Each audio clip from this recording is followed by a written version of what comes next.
What's up, everybody? This is Jason David Frank, the Green Ranger, and you are watching Ranger Wrap Up. Uysa!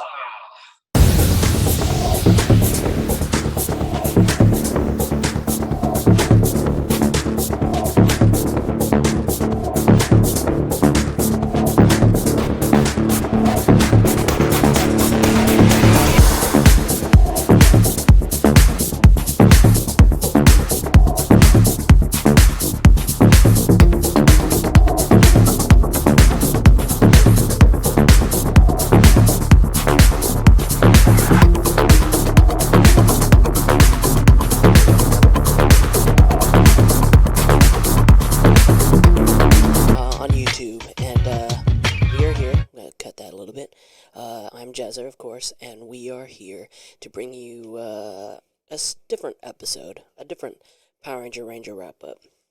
We've been holding on to some of these interviews for a while now, and we felt this would probably be the best time to release them to you so you guys can get the full enjoyment of this Power Ranger content.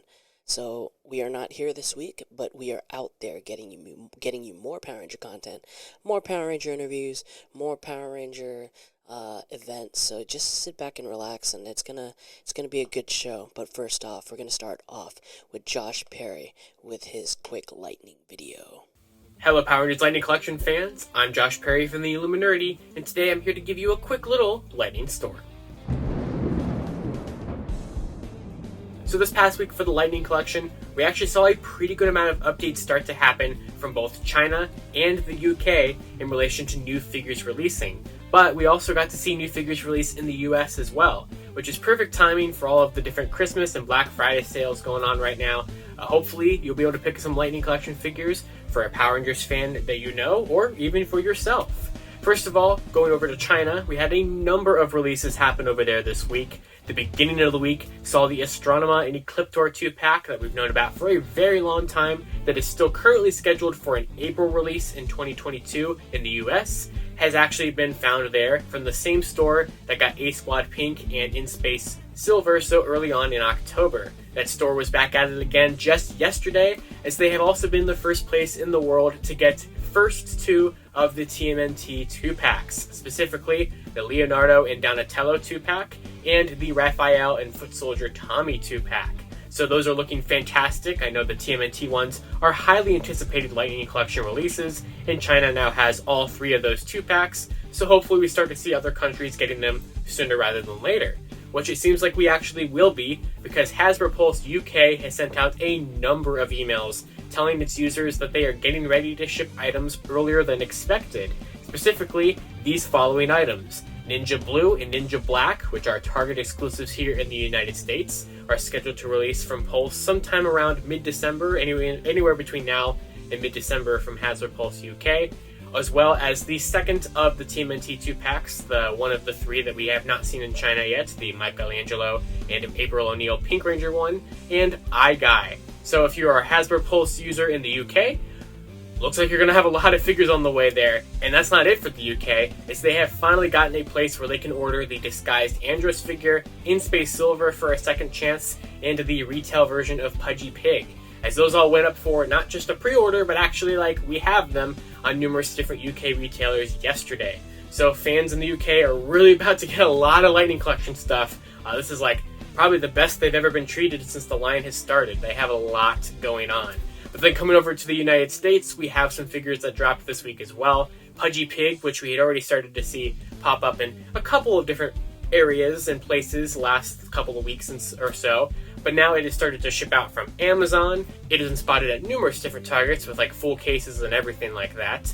And iGuy has not only shipped very, very slightly from Dorkside Toys, one or two people have reported getting it from there, but it has actually been found starting in New Jersey at Target once again. So if you're on the hunt for either one of those newest monster figures, it looks like you're going to maybe try to find them at a Target there.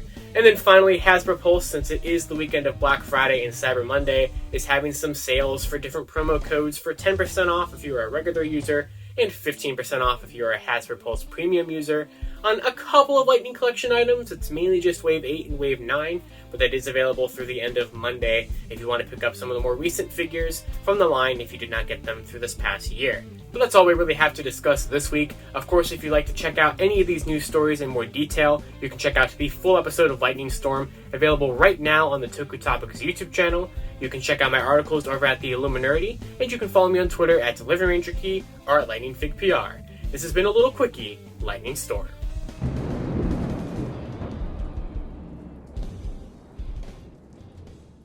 Hope you guys enjoyed that one.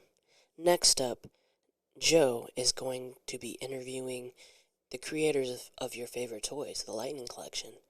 Here you go. All right, guys, I am here with John Warden, product designer for Power Rangers Lightning Collection, and John Firestone, global brand marketing for Power Rangers Lightning Collection.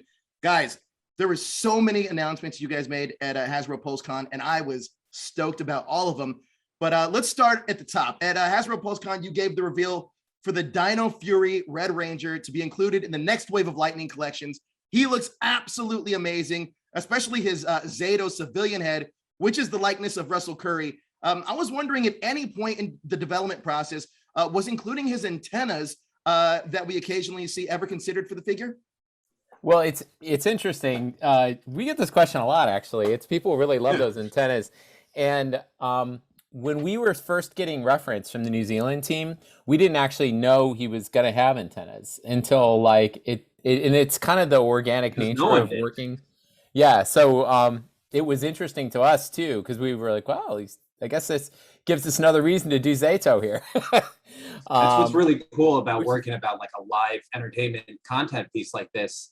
When you work so close together, you're so early in production that things evolve organically as the story gets developed, as characters get flushed out, and they add antennas later in the process, and it doesn't show up on our product because it was designed off of an earlier iteration.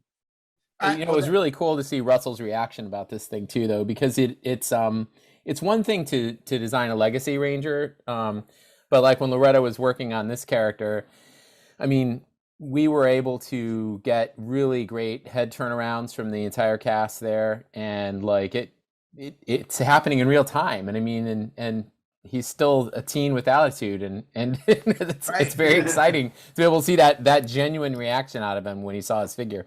Yeah, it was amazing, and that figure looks gorgeous. I love that that Dino Fury. It's just aesthetic and suit. I think it's a solid Ranger suit. I agree. One of the most beautiful, I would say, Ranger suits I've ever seen. Another figure revealed was the Zeo Cog. I love Zeo. It's one of my favorite seasons. It's a perfect piece to go with the recent 2-pack you guys had with those army builders out there. It was mentioned back at FanFest that a figure in 2022 would come with the tonfas from Zeo Blue, and now we see it in this Cog figure. Can you talk about the method in getting these additional accessories from previous releases, and is that something we might continue to see down the line? Well, no, I think it's all about trying to take inventory of what fans have and try to think about what makes sense for collections in terms of completing sets of weapons or elements that maybe they feel like they might be missing. We've been talking to Ranger fans throughout our time on this brand, which has been mostly throughout COVID and through interviews like this. And one thing we've come to learn is, as teams are getting fleshed out, you want to get all those power weapons and gear elements or coins or whatever those pieces are that help complete that element on your shelf. Right. And with the Cog, it made sense to include them here. And you may also notice the deco on this Cog too. It's a little bit different. And we did this on purpose so that as you're troop building, and as you know, as a Zeo fan, the Cogs, when the Machine Empire comes in, they're all different sort of characters. You've got some red ones, some silver ones. The clear metallic that we ended up putting on that character was actually kind of inspired by one of the scenes where they get electrocuted and you kind of see him zap. Yeah. Mm-hmm. So, but I think it does speak to how we're trying to vary things a little bit so that, people who bought the 2-pack, this is almost another reason to get it, so that when you start to think about all these guys either in your bins or on your shelf, you can delineate between all the different ones. But I'm glad you asked about that Tonfa. It's one of those things we're always looking to kind of complete collections of stuff across the line. I also love the fact that you talked about the electrocution, because that was literally my next question. Oh yeah, about that. Absolutely. So I can move on to the next one. Now, speaking of accessories, the next figure shown was Dino Charge Pink, introducing the female mold for Dino Charge team members, but also the first weapon, the Dino Spike Sword, with Shelby being the first member of the team to do so. What was the thought behind that for the Dino Charge Pink? So, Shelby getting her own unique weapon was really another way for us to bring some kind of freshness to Dino Charge. And the Dino Charge, in my opinion, is like Dino Fury. It's another one of those really solid Ranger suits and gear. The gear for Dino Charge is really awesome too. So, Loretta likes to try to pack in the accessories where they make sense. And the response has been pretty overwhelming. And it would be great to try to eventually get those unique weapons for everybody else. And, I'm working with John closely, and we're trying to figure out strategic ways to get those pieces out to the consumers, just so they can continue to get everything to complete their wave of Dino Charge figures. It's amazing. Now, the final member of the next wave is Merrick, the Lunar Force, Wild Force Lunar Wolf Ranger. That's a mouthful there. Introduced new to the team just in time for the 20th anniversary of that season in 2022. Was that planned all along, or was that kind of like a happy coincidence? You want to take this one, John? Yeah, I mean, it was planned. It's part of the way that we plan out Lightning Collection is there's a number of different things that go into it. And there's some of it where it's like we're considering colors and making sure that we have a good breadth of seasons, so that everyone likes a different season has something represented in the wave. But there's also things like anniversaries and things like that we want to consider and make sure that we take the opportunity way ahead of time to celebrate and time things together. So that, for example, when it's the 20th anniversary of Wild Force, we've got the Lunar Wolf himself coming out. It's amazing. I can't wait. And that figure looks so gorgeous. Now, moving on to the brand new deluxe line, we got to see the Mighty Morphin Piranha's Head monster. I was blown away by this guy. His accessories are perfect. The details perfect. And it's a great way to kick off this new assortment. I was wondering if there was anything you would say about how this guy might scale with the new Walmart Retro Megazord figure. Was that the intention of sorts, to be displayed on the shelves side by side? Well, it was a little. When we look at the entire line, we do want to make some choices, right? And while we do know that the height does vary a little bit in the monsters assortment, especially when you think about some of those characters, like Goldar is a good example compared to some of the other ones. Piranha's Head is actually kind of in the middle. He's bulky, but it does actually work out. It scales. In the office, I actually have one of those Walmart retro guys. They turned out great. And they look great next to each other. So the intention was that, the Walmart collection, those retro guys, they're all sort of meant to look like they're wearing the suits. They're very much done right off of reference that we partnered with Toei and got some old Polaroid pictures that we were able to scan, and full turns on set. And those are actually, from the detail and proportion standpoint, match up really closely. Now, for Lightning Collection, as we take some liberties because of articulation. We try to make it a little bit more lifelike. We're trying to strike a careful balance between the fantasy of the character as well as the on-shelf appearance. But in this case, it works out pretty good. They're actually kind of pretty close in scale. It looks great. It looks beautiful. Now, speaking of deluxe figures, we're also getting the in-space Blue Ranger Galaxy Glider with the Galaxy Glider. God love the Galaxy Gliders. Yay.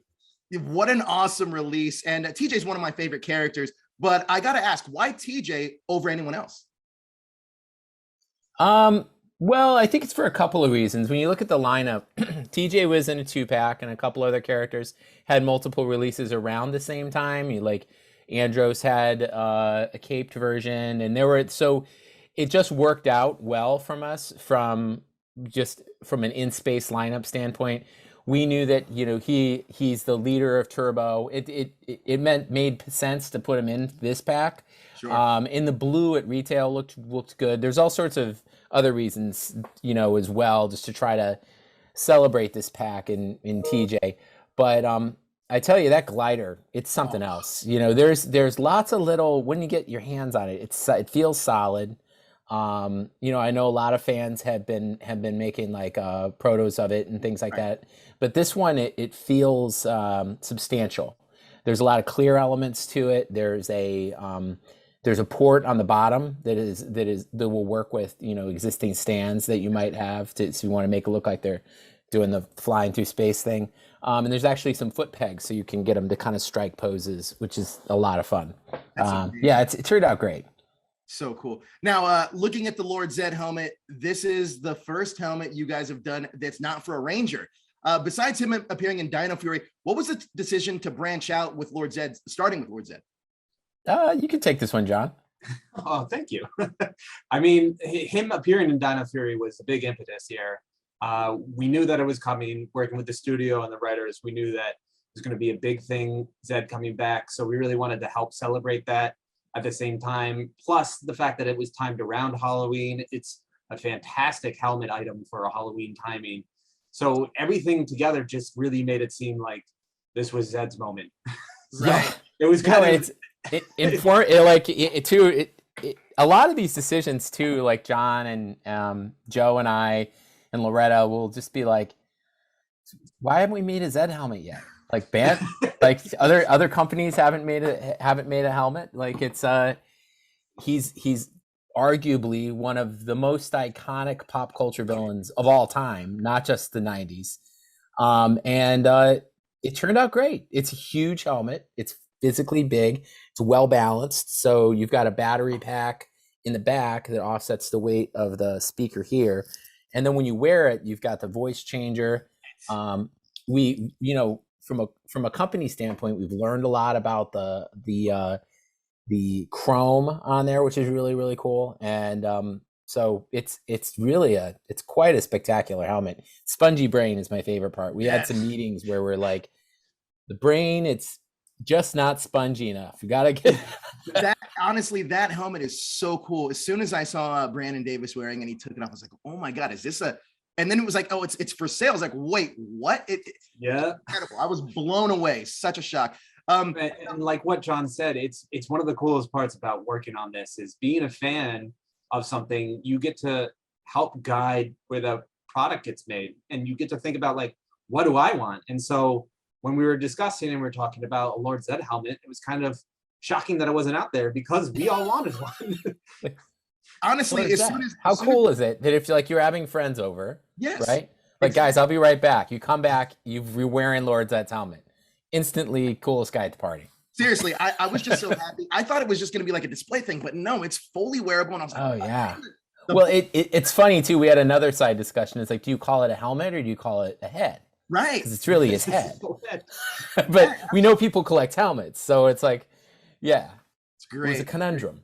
Now, are there any plans to release more Ranger helmets in the Lightning Collection? And if so, do you guys plan on branching out outside of MMPR? Maybe with the comics like Lord Draken, Ranger Slayer, or you know, Zeo, or whatever it may be. I mean, we can't talk about specific plans, but we can say that we're into all of those characters as well. We think a lot of the characters from the Boom comics are awesome. We have various favorite seasons outside of MMPR. You know, from Zeo to In Space, you know, we're fans too. So there's lots of room for us to get out there and expand beyond MPR, and we're hopeful that we'll get there. Yeah, and I build on that. You know, what's exciting about the Boom Comics universe is that it's just an incredible expansion in a meaningful way onto the Power Rangers mythos, and there's so many beloved characters in there. Notably Lord Drakon, that, you know, resonate as strongly, arguably, as any season that ever made it on TV. But it's also deepening our fan base in an incredible way. So huge kudos to the fans for the support of the Boom Comics run. And if honestly, if there's a season you guys want, let us know. We're always paying attention on social media. We watch all of your different channels and things like that, and we're always listening. So try to let us know. Omega Rangers. I want Omega Rangers. They look so cool. Oh my God, yeah, right? Omega Rangers. The whole idea of Omega Rangers is amazing. That's the great point. comic is really expanding, expanding the legacy of Power Rangers, which I absolutely love. They're doing that with the Altarian War now, and I love that stuff. It's getting good. It's getting really good. So much good stuff on the horizon too. I wish I'm not gonna say anything. So cool. Now I want to talk about the Zord Ascension program, Zap. Oh God. Ooh, gives me the chills just thinking about it. John and I we geek out about this stuff hard. Now, the Megazord is a big highlight at the event. While it's probably safe to say that we'll eventually get a Dragon Zord down the pipeline in expansion, would the price point and feasibility of the scale mean that something like Titanus would have to be looked at for a potential HasLab project instead of a main release? Well, we'll always look at those like unique offerings from Power Rangers that make it so iconic. Like Titanus is specific, like so cool and different, and really helps make Power Rangers what it is. It is big, and it's something that we'll have to really look at. We want to do stuff like that. That's the kind of stuff that we think sets us apart and gets us excited. Like similar to the Zed helmet, we want to try and make things like that work. So we don't have any plans or anything that we can announce around it, but it's something to pay attention to and look to the future, maybe. Now, I get to say that huge thanks to the fans for, like, we just revealed this. Gosh, it was just a few short weeks ago, it feels like now, and we've known about this. This is, since we came onto the brand, it's been one of those things like we gotta really figure out a way to do Megazords right, and let's take the time to really put the love into it and think about how to do it, how to pay tribute to some of the most legendary mecha of pop culture ever made. So so we set out with these missions, and partnering with the branding team has been incredible. They were able to kind of create this robust universe. And I think we're just now starting to scratch the surface. What we want to do is make it so that it feels like a true system. 1/144th scale, small rangers, the level of articulation. There's kind of a system that we're building into it that we want people to fall in love with. So in terms of HasLab, that would be something, no question, it wouldn't be off the table. It's all about like what do people want out of the system? Sure. Now, when picking choices for Zap, what would be some of the criteria? Obviously, MMPR is an easy place to start, but what can fans expect to kind of grow and expand outside of that? I think it's going to be a similar answer to the way we plan out Lightning Collection. There's lots of stuff that goes into the soup. We've got to think about having some variety, make sure that we hit everybody's different favorite seasons so that we're not just staying in one place. We got to look at anniversaries. We've got to look at maybe somebody needs some extra love in terms of like something's happening, or it just has never, like there's a product that we want that's never been done before. Right. So there's lots of different ways to think about it and really to explore it. And that's fun. And that's really one of the best parts about our job, is really to go into all the different possibilities for where we could go. Now, one thing that excites me about you guys being on Power Rangers is that you guys are innovative, really innovative with what you guys are doing with the Lord Zed helmet. With what is that in your hand? I was just gonna say, like when I came out, I don't know if you have this magazine or not. This is I picked this up. It's a reference manual. When I first came on board, I mentioned to you that I'm a big mecha geek. I came from Transformers, but my love of mecha and robots transcends just Transformers. I grew up playing with some of the old Bandai like Die Atlas and stuff like that, like the 80s stuff, right? Which predates Power Rangers, but it's still kind of cut from the same cloth. So when I moved to this brand, Jordan and I did a deep dive, and I created all these scale charts.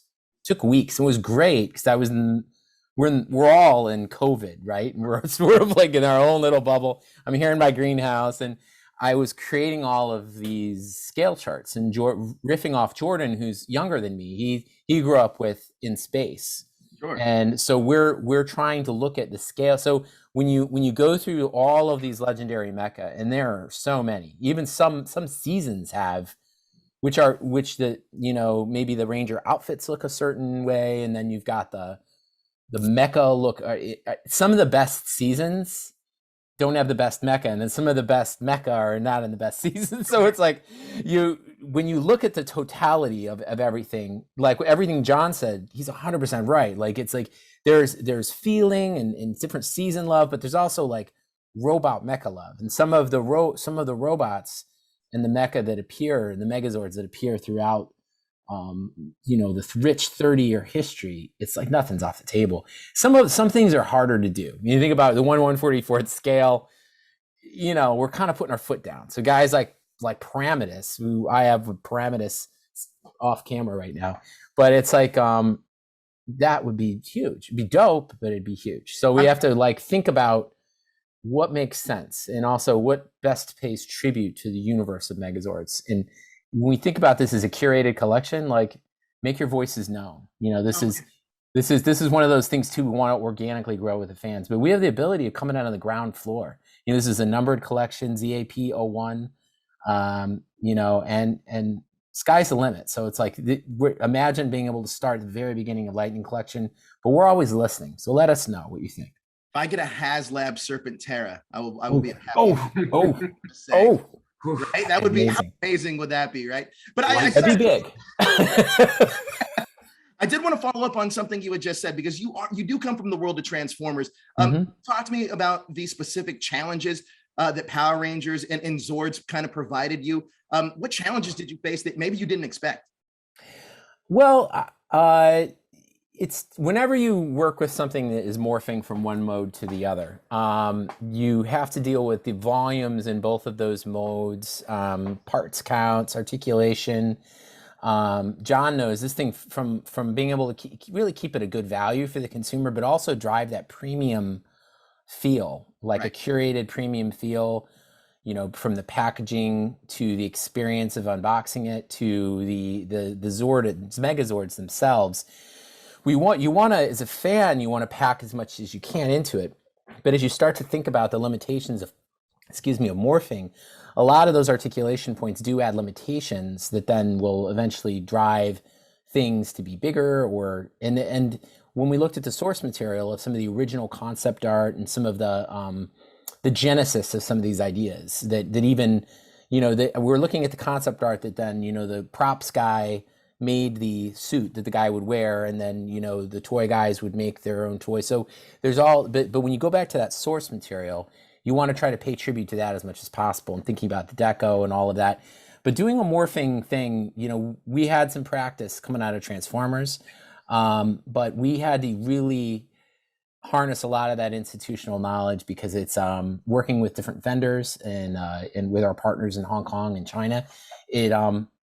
It's very complex. And then you add the layer of this entire thing being developed in COVID virtually. Right. It was crazy. Luckily, though, I could say this, and John could agree with me on this. We've got Jordan and Nilak Lai over in Hong Kong are both like huge Power Rangers and mecha fans. Like Locke in Hong Kong grew up with the brand, and he loves the mecha of Power Rangers. So they both were like on conference calls all night. Sometimes not all night. I'm exaggerating. They were up till like the late hours, because of Hong Kong time. It's reverse of how it is here, and they were doing it not just to make sure it was a good Megazord, but to make sure it was right. And focusing on the right things. I see. I have a way of just going on and about robots. No, I love it. That's basically the gist of it. A passion. Right. I love that. Yeah, we're passionate. We take it very seriously. Yeah, that's amazing. Like one thing you guys also have, and it's crazy because I have a ton of these Lightning Collection figures, and sometimes I don't want to take them out of the box, because honestly, the box art is just so beautiful. It absolutely is, right? It's gorgeous.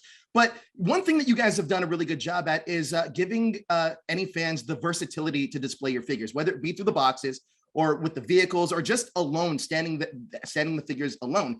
Are there any chance that you guys are going to do anything like dioramas, like maybe like a Megazord cockpit or anything like that? Any chance those could be on the table? Oh, I don't know. I love to say yes, but it was, we look ahead. There's nothing's off the table. We're inspired by what fans do, how they display things, the types of things. Power Rangers fans, from what I've met at San Diego Comic-Con and the years before, it's like very creative bunch. You know, they're familiar with 3D printers and they're excellent photographers. They're active on Instagram.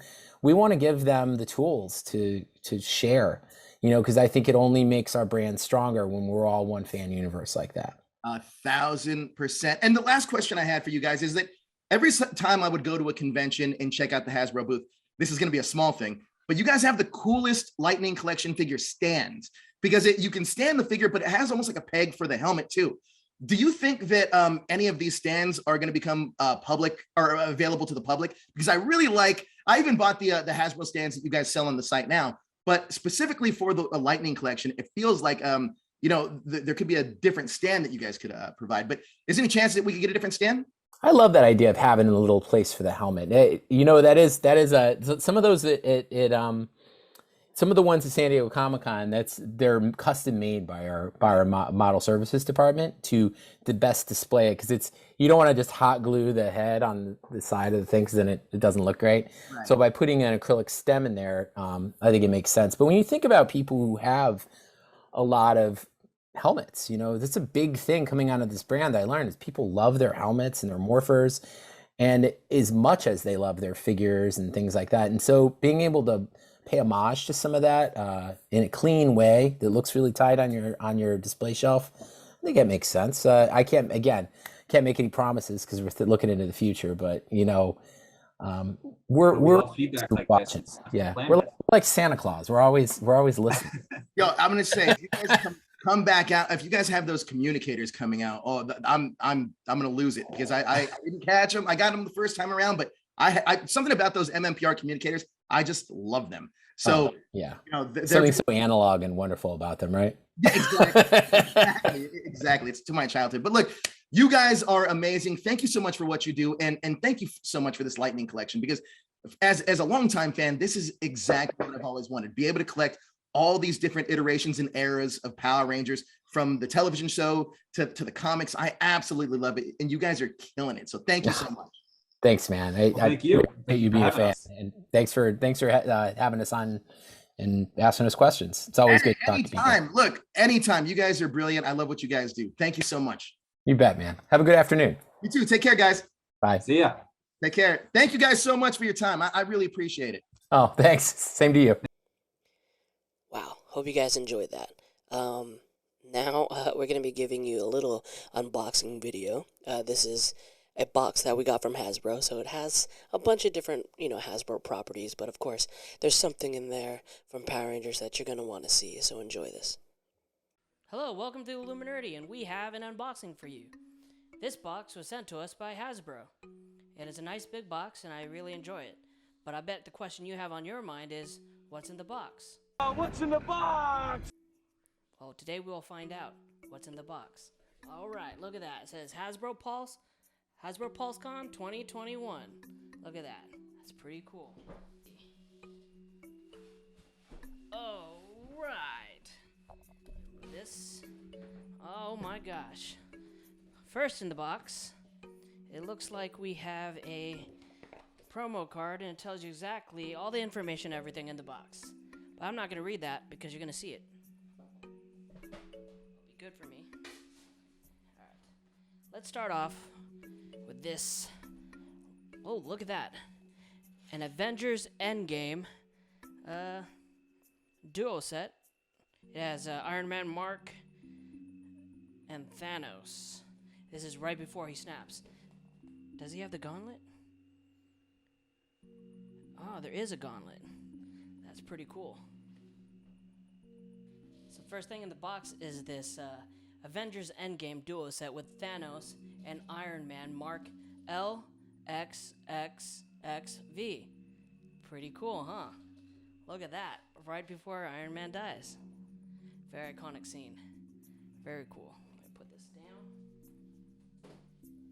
Next in the box, keeping up with the Avengers Endgame stuff, we have Fat Thor suited up at the end of Endgame. Fully armored, right when he realizes he's still worthy. Pretty cool.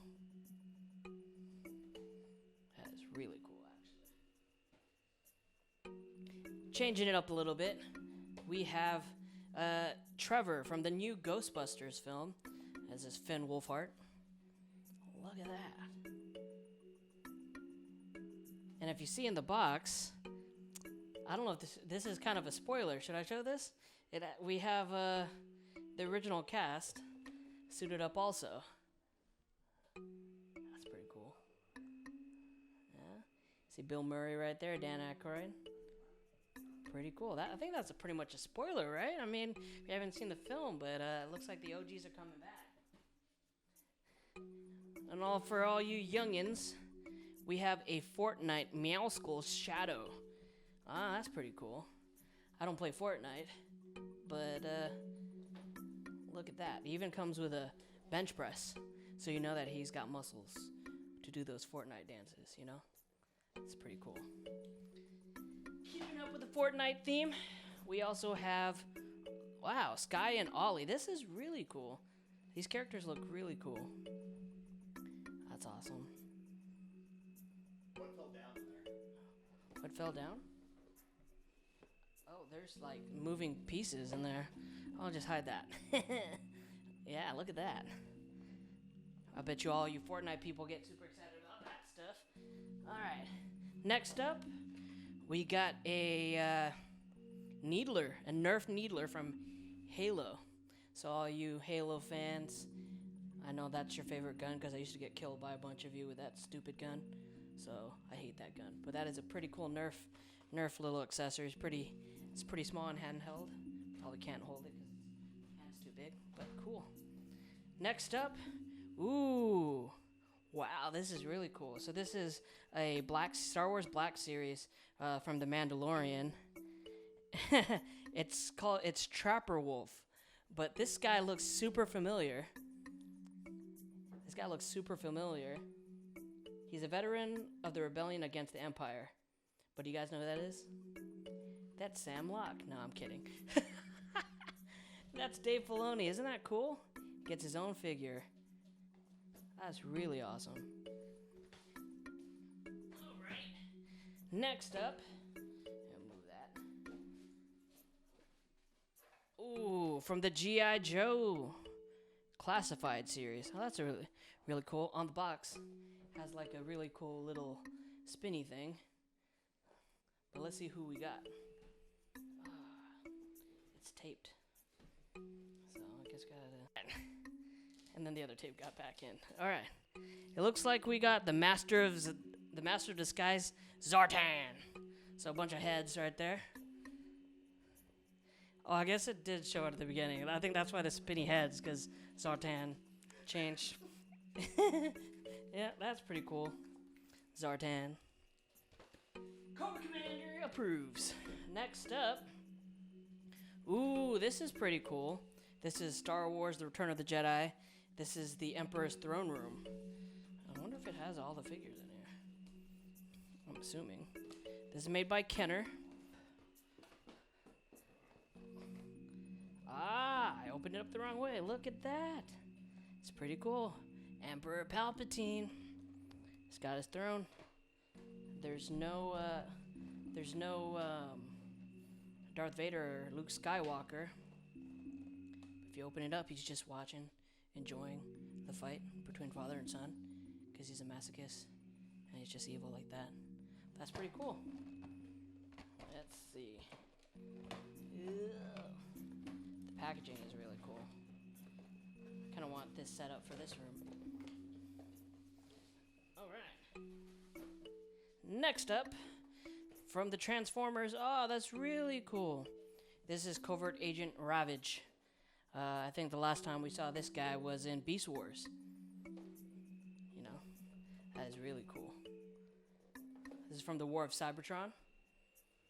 In the back, it's the scene from Beast Wars where Ravage infiltrates the Maximal's base and tries to say that he's on their team, but really we all know that he is a Decepticon. Next up is the big one. This one is the Cantina Showdown. Iconic right there. You got Ben Kenobi. We got Dr. Evzan and Ponda Baba. Which one is Ponda Baba? Is he the testicle guy? probably. That is pretty cool. I really like this this box because it's reminiscent of like what they used to come in when I was buying Star Wars toys. So that's pretty cool that they got the color scheme and recreating iconic scenes. And probably one of the things that you guys are super excited about, because we all know you guys love Power Rangers, is the man, the myth, the legend himself, Mr. Finster. Finster from Mighty Morphin Power Rangers. Pretty cool figure. Honestly, it's really cool. It's got his little clay tools, and he's got the putties. So that's awesome. Straight out of the Lightning Collection. And that is that. Thank you guys so much for watching. Leave in the comments which toy you thought is your favorite in the box, and I think we'll be doing a giveaway for some of these things. So stay tuned. Be sure to like and subscribe to keep up to date with everything trending in geek pop culture. Thank you guys so much for joining us on this special bonus video Ranger wrap-up live stream. So I hope you guys really enjoyed that. Like I said, we're out here. We're going to different places, trying to get you some more Ranger interviews, trying to get you some more Ranger content. If you are in the LA area next weekend, be sure to check out Joe's live stream, or his panel with the Beast Morphers cast. So you guys got to check that out. We will also be in Pasadena the week after that. So if you guys want to come meet us and talk Power Rangers with us, just come say hello. But thank you guys so much for joining us. I'm Jezzer. Always, you can find me on all social media at Jezzer Zeus. You could also find Daniel at Battlestar Galactica, Joe at Joe Illuminerdi, and of course our buddy from across the pond, Mark at Airlim or Mainstream Live on Twitter. So you guys, thank you so much for joining. Thank you for watching these great videos, and we hope you have a great weekend.